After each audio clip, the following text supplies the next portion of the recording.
Gather on the TV set, folks. The Bruce Show is on the air. Juice Brews, get loose. You know that you got the juice, oh you lose. Get loose. You know that you got the juice. Juice Brews is on the air. Juice Brews Show's on the air. Well, all right, folks. Time to start another Brew Show. We like to get the Brew Show started off with a good prayer. So, Lord, our Heavenly Father, we thank you for your many blessings. You're the greatest and the mightiest and the holiest ever in all the heavens and all the earths and all the universes and everywhere. We admire everything about you. We'd humbly strive to do your work here on earth. And Lord, we'd ask you for good health. We'd ask you to protect our soldiers. We'd ask you to comfort the people of the world who have been afflicted by devastation and destruction of any kind. And we'd ask for these things in the name of the Lord. Amen. All right. So, here we are. Time to start another Brew Show. Somebody told me they liked it when I was drinking beer during the Brew Show, so I guess this is your show. Hee!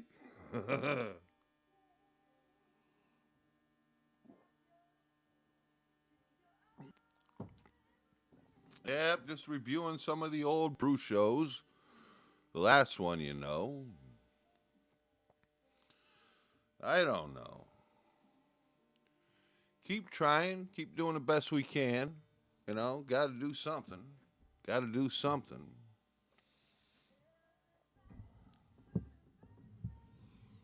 I like that. That was Bonnie Raitt that cut in there. I'm telling you. Bonnie Raitt.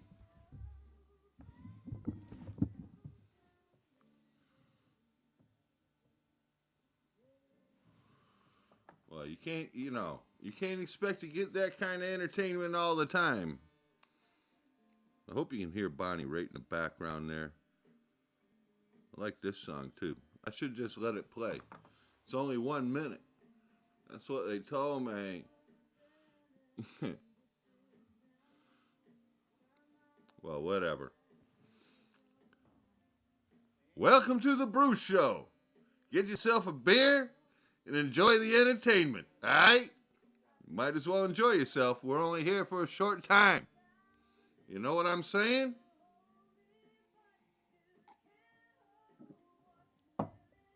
Yeehaw! I'm telling you. I'm talking, it's Sunday evening here.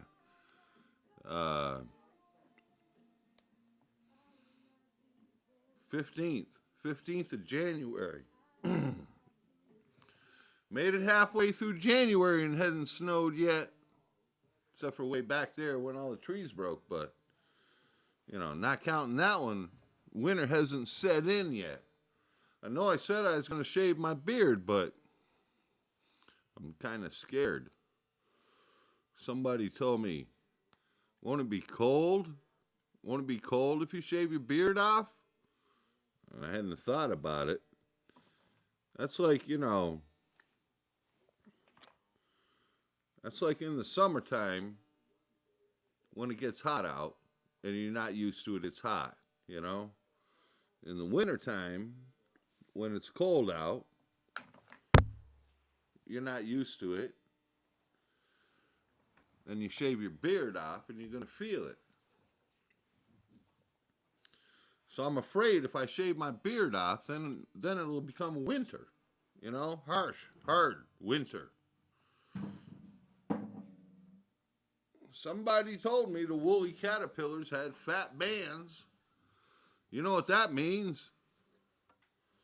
Somebody told me the deer they got had thick marble fat on them. And that could mean it was going to be a hard winter. Because the deer were stocking up. Oh, Lord. Oh, no. Lord.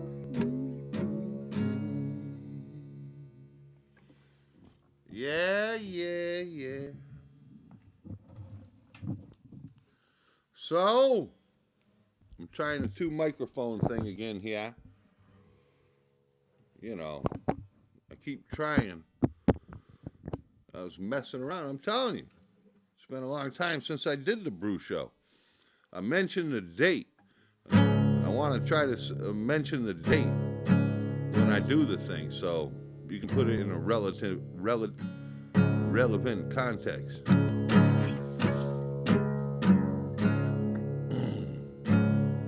But I was noticing this last brew show I made was December 12th. I said so on there. And now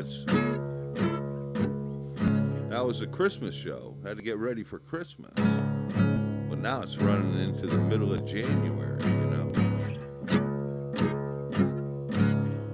Because, I don't know, I must be getting lazy, you know. Been no inspiration, man. I can't find the inspiration. How? So the thing of it is,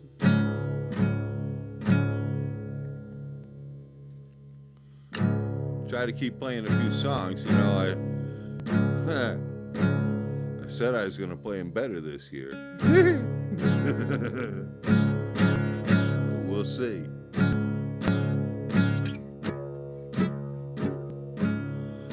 Allah.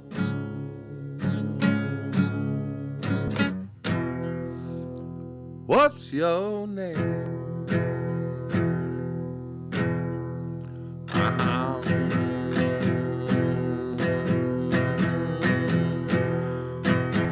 Just a gigolo, and everywhere I go, people know the part I'm playing.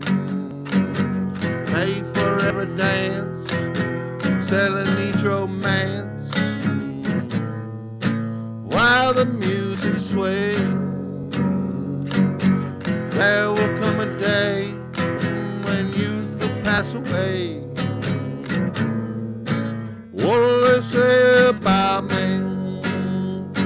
The end comes, I know, as just a gigolo. Life goes on without me, you know. Oh, when the end comes, I know I was just a gigolo. Life goes on without me. Telling you, had the shit all down, ran through it, you know. Now we're gonna have to stop and reconfigure.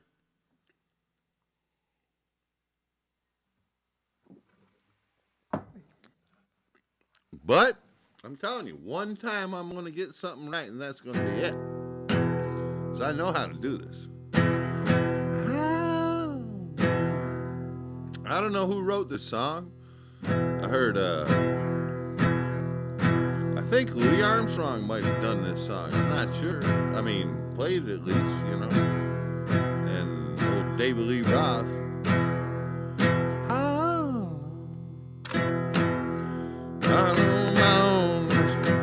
Just a gigolo, and everywhere I go, people know the part I'm playing. Pay for every dance, selling each romance, while the music's playing. There will come come a day when youth will pass away. What'll they say about me? The end comes, I know I was just a gigolo. Life goes on, life goes on without me.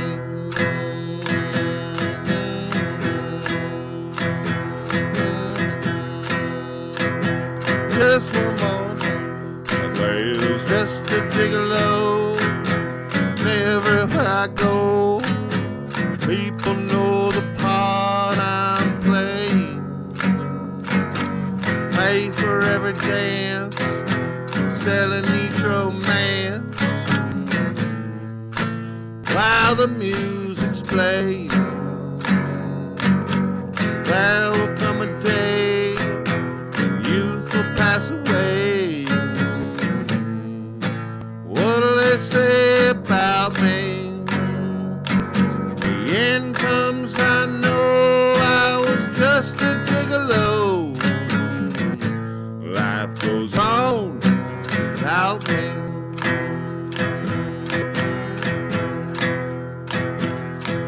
How long is shaking like a shaking on down the aisle? You're rocking steadily on the hollow sound. One man, they just might make it right. Rocking and rolling till the night. Just a gigolo everywhere I go. People know the part I'm playing. Pay for every dance, selling neat romance while the music's swaying. They say my day youth will pass away. What'll they say about me? When the end comes, I know I was just a gigolo. Life goes on without me. Because I ain't got nobody, nobody cares for me, cares for me, cares for me. I'm on there. I'm so sad and lonely, sad and lonely. Want some sweet mama come and take a chance on me? 'Cause I ain't so bad, you'll say. Just a gigolo everywhere I go. People know the part I'm playing. Pay for every dance, selling neat romance while the music's playing. They say, what will come a day youth will pass away. What'll they say about me? When the end comes, I know I was just a gigolo. Life goes on without me. I like some good times. I think I ain't got nobody, nobody cares for me, cares for me, cares for me. Oh, crazy. I'm so sad and lonely, sad and lonely. Want some sweet mama, come and take a chance on me. I ain't so bad, you say. There will come a day youth will pass away. What'll they say about me? When the end comes, I know I was just a gigolo.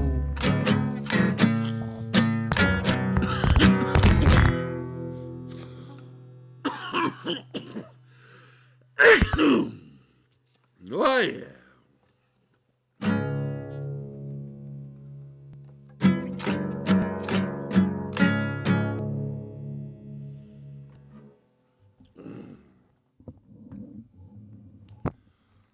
Probably gonna have to do it all over again. I don't know. I don't know. Well, we're trapped here. Must be meaning to do something.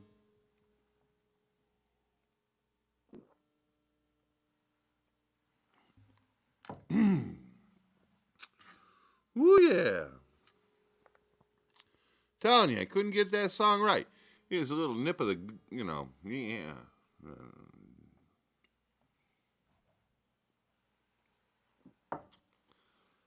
Patriots.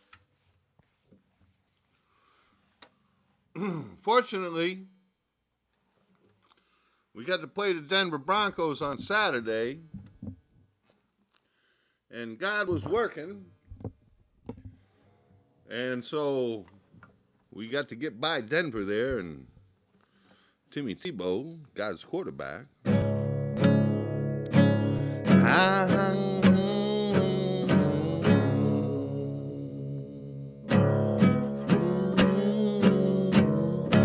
Gotta hope our luck holds.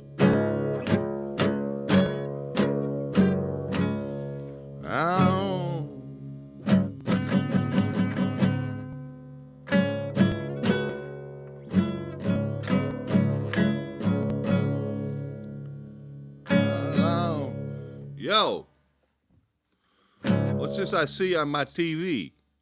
I've been turning on my TV, And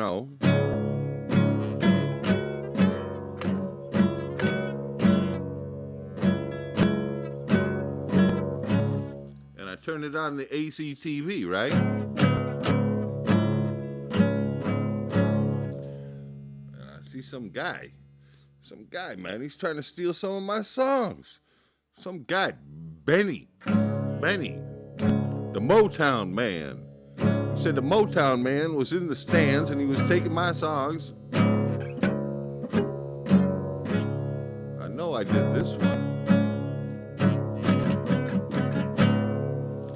I hope I can play something good, I'm telling you. Ah! I'll tell you about it.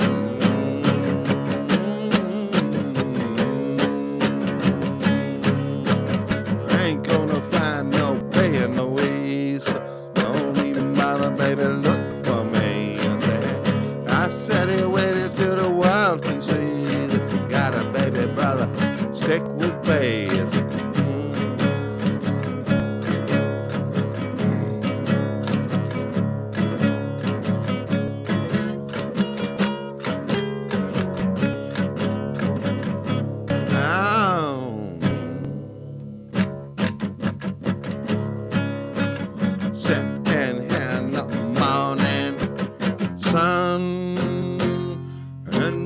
I'll be sitting here when the evening comes,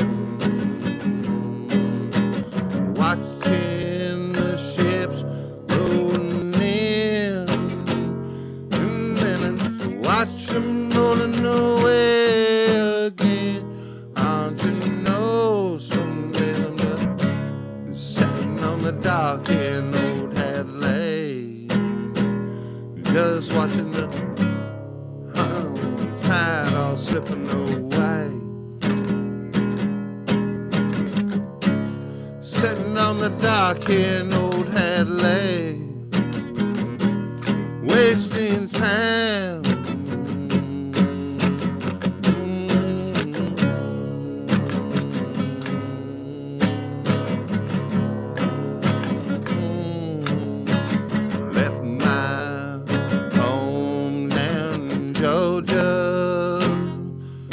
Baby, I was headed for that old Frisco Bay. I ain't had nothing to live for, looking like nothing gonna be coming my way.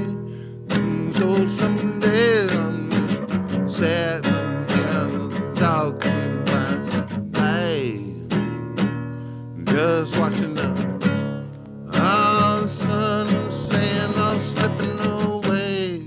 Change I know about. Dipping on the dark hair by the bay. Just wasting time, Lord, if you think about it. Nothing more to say.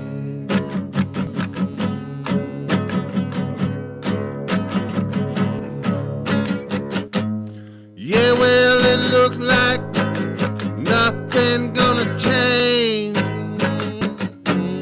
Everything is still just feel just about the same, yeah. I can't be doing what 10 people tell me to do. So I'm just gonna remain the same, you know. Sitting here, resting my bones, baby. Loneliness, it won't leave me alone. No, some days I say, a couple thousand miles I think I have roamed, just to make this old head dark here my home. Don't you know, some days I'm just sitting on the dock here in old head lay. Know about the fading away. Change I know about. Sitting on the dock here in old head lay. Wasting time, love, if you think about it. There's nothing more to say.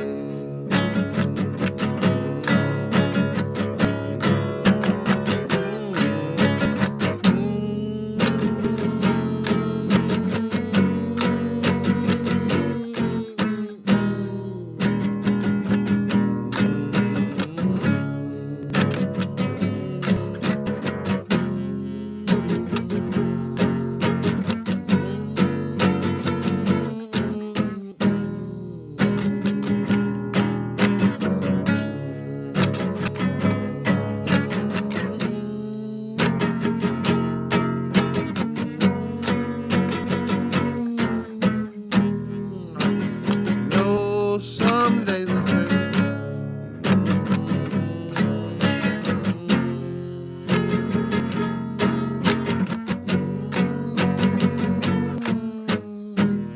don't you know, some days I say,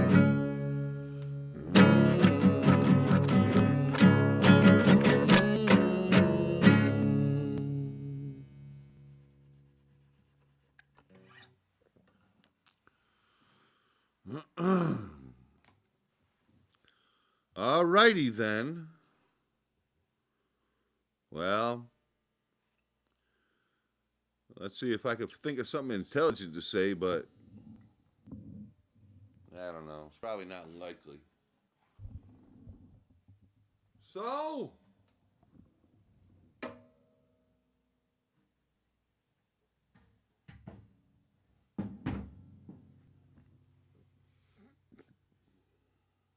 I guess we'll let it go for now.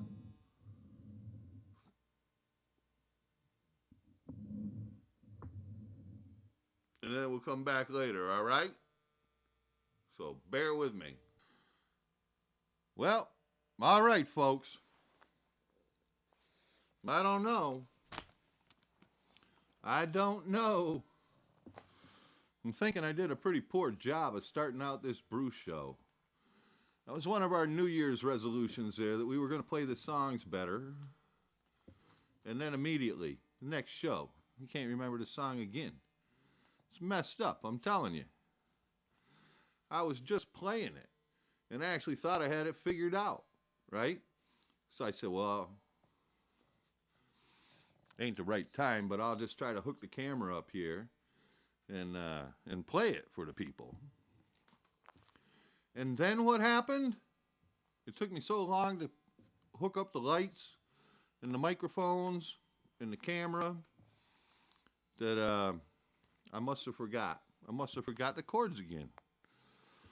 So I was thinking about redoing the whole thing. It's unbelievable, too, because I screwed it up. I was looking. I used up, 25 minutes of tape. And all I did was a prayer and 2 songs. So I don't know how that works out. I must have a 12-minute rendition of Just a Gigolo in there somewhere. And I want to roll back the tape and look, but you know how I am. I don't want to roll back the tape until I finish the tape, because I don't want those problems. But, so I got to finish this, okay? I was just up to the high school. I was watching the girls' basketball team, and they beat West Springfield, but barely, and it was a pretty good game. And I want to roll back the tape and check out that, too. See how many times I forgot to move the camera and follow the ball. I don't know what happens to me. It's very disconcerting. I'm telling you. You're there. You know you're supposed to keep moving the camera, see what's going on, right? And every once in a while I get distracted, you know. Somebody goes to the floor. I start talking about it. I forget what the hell I'm doing. And I'm filming the floor or the wall over there or something, whatever. I think I'm getting better. Kids are up to the game. I was trying to talk them into helping me be some other film crews, go out and film some high school sports. And I'm serious. I can only do a few games, I'm not very good at editing. It takes me a long time, some assistance. You could be involved with the Amherst High School Sports Show. You could come and get checked out with the camera down at the ACTV. It ain't that hard. Well, I shouldn't say it's not that hard because I can't figure it out, but whatever. I don't know. I had other ideas for what I was going to do today, but here it is nighttime, and like I say, I want to finish this thing so we can always go back to current events to have our show built around that if we want to. So, here we go to the Amherst Bulletin. Friday, January 13th, Friday the 13th, 2012, in the year of our Lord. It's already 2012. Yep, here you go. See it there? Library Limbo. They're doing the Library Limbo. Tuesday's tied vote leaves Shutesbury deeply divided. You see them there? You see all the Shutesbury Birkenstockers in the front row waiting for their library, do you? Here you go. It's the same old story. Your carpetbagger elite moves to the small town. Your carpetbagger elite insists that they need more services. The tax rate goes up through the roof, providing services for your carpetbagger elite. And your townies are disenfranchised. Your lower income townies must move. They must leave town. They must go elsewhere. While the social justice aficionados get everything they want. And if somebody makes a mistake, if the democratic process doesn't work out for the carpetbagger elite, the social justice aficionado carpetbagger elite, right? If that doesn't work out for them, well, let's have a redo. Let's have a redo, Oh, well, it's okay. We'll just have a redo until they get it right. Until we get it right. So that's what Shutesbury did, right? They had to have a Proposition 2.5 override vote in order to, gain more tax revenue so that they could contribute their share to building a library up there in Shutesbury. for these nice people. And, whoops, the library lost. The majority of people, by quite a majority, said, no, we don't want to pay any more. Our taxes are already like, whatever, second highest in the state or something. And we can't afford any more. We're sorry, but we can't afford this. We can't afford more, for sure. But that doesn't matter. That doesn't matter. They got the answer wrong. They were wrong about what should happen there. So they had to take the vote again.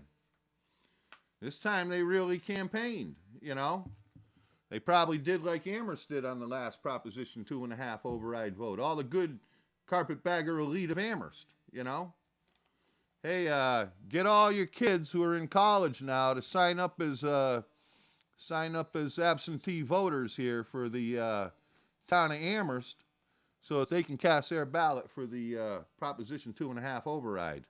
That'll carry it. Just it did in Amherst. So here you got them up in Shutesbury. They scheduled their revote, like good social justice convents should do. And, whoops, what happened? Tuesday's tied vote leaves Shutesbury deeply divided. So now they voted twice. The library failed the first time, quite substantially, and it failed the second time because you got to win the vote to pass something, right? You can't be tied. Tie goes to the loser or the winner or the whatever, There's no winner with a tie. Or, if it's a 2.5 override, you can't get the 2.5 override on a tie vote. So it's a loss for the library proponents. But it's a tie. They're getting closer. Definitely got to schedule that third vote. Got to do it pretty soon. Got to strike while the iron's hot. Got to get your way. You got to get your way. That's the most important thing. I'm telling you, this is a perfect example. All the social justice converts running around Amherst, giving me lectures on the ACTV. Peace and justice and equality, right? Nah. If you want peace, work for justice.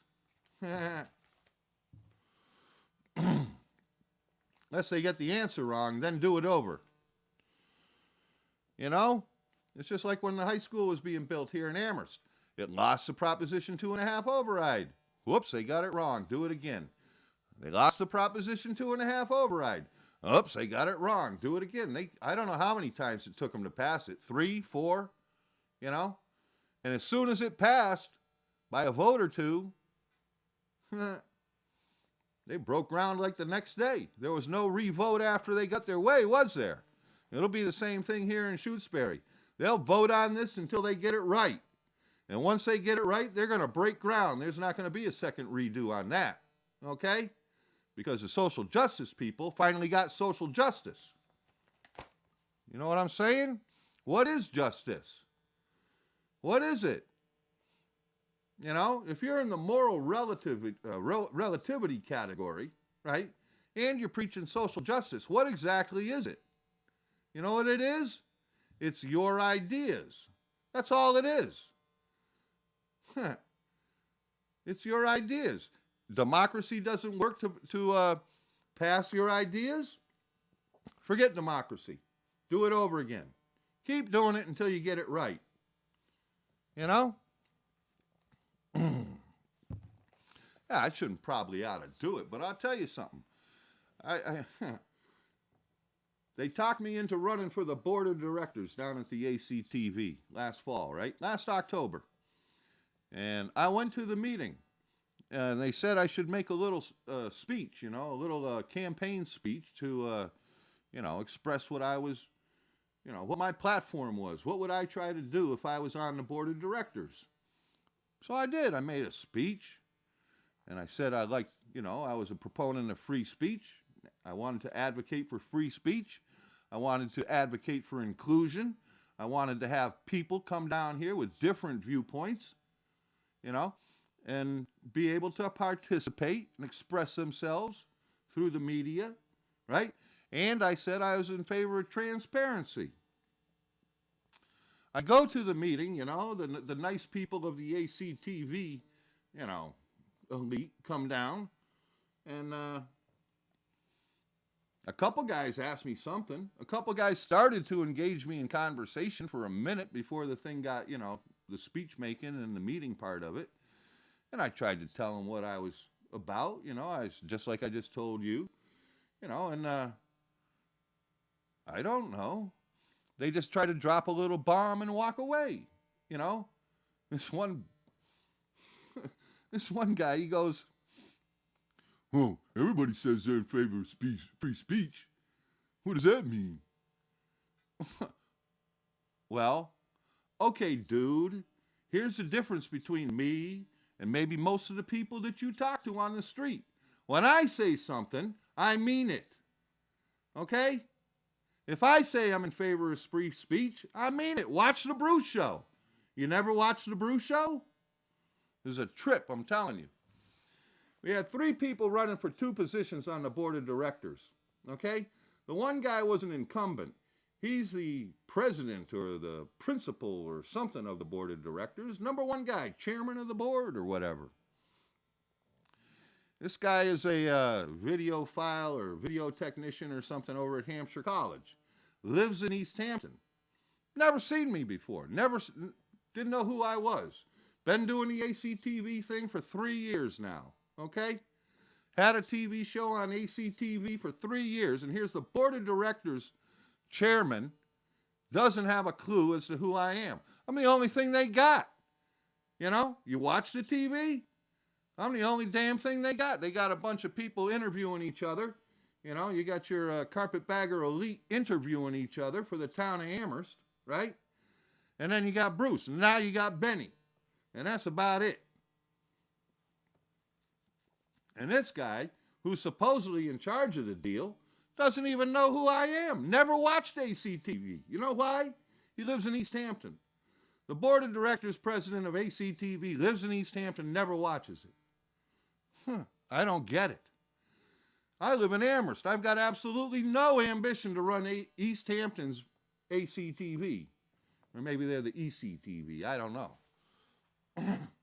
What makes you want to run the Amherst cable television station? Well, you never even watch it. I don't get it. The other lady came down in there, never been in the station before, never was there in her life. Walked in the door, run the board of directors, want to be on the board of directors. She made her speech. She made sure to drop that she's a PhD and, you know, she's interested in media and, you know, she likes empowering teenage girls or something. And I'm like, well, what? You never showed you never expressed even an interest in this place. You don't produce anything. You don't use it for anything, but you want to be on the board of directors. I don't get it. But here's the bottom line, okay? Here's your hard-working Bruce Show producer. Been involved with the ACTV for, like I say, about 3 years plus now, right? And I'm not their cup of tea. They voted for the lady that just walked in the door. They voted for the incumbent and the lady who didn't even know where the bathroom was, who doesn't even know what the issues are. The only thing that happened in the whole meeting was, during my speech, I said something about I'm in favor of transparency. If I'm on the board of directors and they say stuff in meetings, it's liable to come up on the Bruce Show. I will tell people. I'm not like these people who just keep everything cloak and dagger. I don't understand the meaning of it. I don't understand the reason for it. Your deal is not that important. Most people don't really care, you know. The ACTV has to find a new location. You know, this has been going on for 2 years. They were supposed to be out by last August. They weren't out by last August. They gave them another year. Now they got till this August. And they'll probably go by this August and keep going for another year. I don't think the electric company who owns the building down there really needs the space. I think they just want to get ACTV out of there. I think they just don't want to have, you know, a rental situation underneath this gigantic electromagnetic field, you know, that all those transformers and power lines and that whole grid that comes into Amherst right there, you know, they probably know that stuff's probably not too good for your health, you know. And I got the high tensions out back there, and, you know, every once in a while I think there could be something, you know, disturbing about it, but nothing really ever happens to me, so, you know, I guess maybe it's just all in me mind, you know. So there I was, snubbed, you know, and all of those people, all of those nice people, they're all sitting over on the other side of the room, smiling at me after, you know, they voted for the, you know, the nice people they preferred, you know. They're all smiling at me. I'm like, why are you smiling at me? Did you, you know, are you happy with yourselves? You know, are you, you know, what's the deal? And then, like, a couple of the, you know, principals come over to me, and they're all, you know, they're all apologetic. You know, they know I got reamed. They know I got screwed out of this, right? They know that their people, their little sycophants, you know, their people voted not for the person who had any qualifications, not for the person who showed any commitment, right? They voted for the person that they were more comfortable with. The nice lady, you know, who won't make any waves, who will come to the meetings, you know. And so they're all like, you know, they're basically apologizing to me and pleading with me, don't give up on the process, you know, stay involved. We can find a place for you on a subcommittee, blah, blah, blah. And I'm looking at them like, hey, you know, you've told me, you've shown me what you think of, you know, my contribution. You've shown, these people have shown what they think of me. Why you want to keep me around? I told this to one of my friends, happens to be a black man, and he saw just like me. He's like, what do they need you for? They need you to be a whipping boy? Apparently. Maybe it just, they didn't have enough fun with me at their meeting. Maybe that's all it was. But I bring up the story to tell you the basic facts of the matter. There is no social justice. Even these people that say they're committed to social justice, they're just hypocrites. Straight up, true to the heart, hypocrites. There's a few that got actual principles and try to live by them. You know, I take them out, you know. But for the most part, it's just a lot of bullshit, baby. That's all it is. It's all about just getting your way and feeling justified in doing it. Okay? Just like these people here in Shutesbury. Okay? You don't get your way, screw the townies. You know? Let me ask all you social justice advocates and experts, right? What's a social justice procedure for moving into a small town with your affluence, right? And then disenfranchising the native population of that town to the point where they have to move? Is that social justice? Is it social justice to disenfranchise somebody out of their hometown? Because that's what's going on around here. The social justice experts of this valley are pumping the tax rate through the roof so that native people can't live here.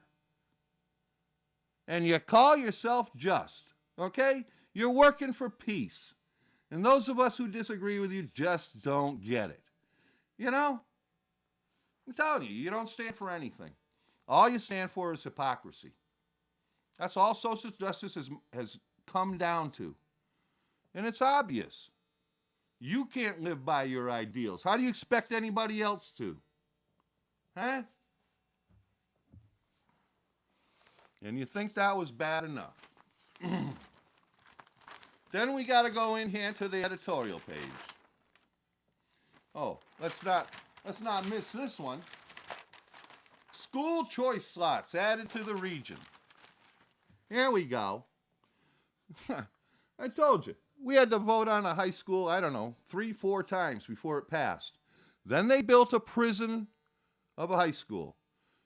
You think I'm lying? The architecture of the high school is borrowed from architecture for prisons. That's where it came from. That's the current trend in architecture for institutions. Prison architecture. Go over to the Smith College Art Museum, the one they just built, and tell me that's not a prison. Maybe it's meant to keep the artwork inside, not the prisoners. But it still just looks like a prison. Okay? School choice slots added to region. The Amherst Secondary School will enroll 41 more students who don't live in the regional district next fall. And the elementary schools are likely to accept school choice students for the first time. At one point, there were 120 school choice students, but this year there are only 78. Administrators plan to increase that number to 119 next fall, with the middle school going from 21 to 44 and the high school from 57 to 75. So we had to pay the tax overrides to build a new high school. And now Amherst, due to its policies, can't fill the high school, can't fill the middle school. They got an excess of classroom space. They don't want to fire any teachers or administrators or anybody, so they got to keep padding up the enrollment figures here. They're going to have to go to school choice enrollment, hoping to gain another 119 students for the secondary schools in order to fill up these classrooms. It's crazy. Anybody that was a big proponent of the high school expansion, renovation, and addition there, anybody want to say maybe you were mistaken? Maybe you should have accepted the democratic verdict of the people the first 2 times and withheld your ambitions? I don't think so. I think they're still perfectly happy they built XX space in the high school. I said it before. Amherst's policies of gentrification have forced the working people out of this town. They can't afford to live here. They can't afford to bring their kids up here. So they move, right? Isn't that what you would do? If you couldn't afford to live someplace, wouldn't you move? You got to be either poor or rich to live here now. If you're subsidized, you can afford to live here. Or if you're rich, you can afford to live here. I told you before, Amherst property values aren't predicated upon the quality of the school system. They're predicated upon how much you can rent your house for. It's obvious. Other people are figuring that out. You know? School choice slots. 119 for the secondary schools. Somebody tried to argue the fact that Amherst is becoming gentrified due to the town's policies, and they tried to say that the reducing, the continuing drop off in enrollment in Amherst schools, the number of kids that, they lose all the time, is because people are taking out their kids out of the school and putting them in private school. And I'm like, okay, so I said that gentrification was causing the school system to, basically collapse here, population-wise. And your rebuttal to that is, oh, it's not gentrification. It's because people are taking their kids out of school and sending them to private school. So what I'm saying to you is you don't understand the concept of gentrification. Okay? If you think sending your kid to private school is just a, school choice situation, I'm telling you, we'll be paying more to educate the 119 kids that other towns send us than what the state or those other towns will send us in reimbursement. Right? We're going to have a net loss on every one of those 119 students. Of course we will. Not as big a loss as we would have if we didn't have those 119 students and we still had all the staff and all the, administrators and everybody else. If we didn't lose any of the pay slots and we had 119 kids less, we'd lose more money. But still, the cost of those 119 kids' education is going to be more than the town of Amherst gets reimbursed for. I'll bet you. And that wasn't even why I opened up this newspaper.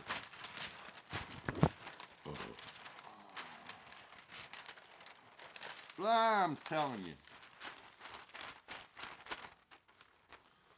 So, yeah, here's the editorial. Getting people on the same page. I have no idea why the Bulletin writes an editorial. You know, if you can't think of something to write about, just stop. You know, wasn't that nice? You started reader to reader, and you're in favor of that. Yeah, that's a nice thing. Doesn't merit a freaking editorial. You know, eyeing school spending across the river. Guest column by Steve Rivkin. Stephen Rivkin, who left his job at Amherst College for a position at the University of Illinois at Chicago, recently resigned as a member of the Amherst School Committee. So you know this, right? You know who this guy is. He's an Amherst College professor, and him and Catherine Sanderson got the bright idea that they would, you know, drop down from Amherst College and enlighten us with their beneficence, and they had the ACE, you know, the Academic Committee, well, I don't know, Amherst Committee of Excellence, some bullshit, and got themselves elected to the school board. And then when things didn't go their way, when people, you know, and they started to meet a little resistance or whatever, people didn't accept all of their ideas, they got into a huff, and they threw their hands up in the air, and then well, this guy, he's picked up his bat and his ball, and he went home. He's going back to University of Illinois at Chicago, so he's out of here. But on his way out of town, he dropped a big bunch of doo-doo on him here. So I will read some of this to you. There are those in Amherst who believe we should compare our schools to academic standouts such as Brookline and Newton.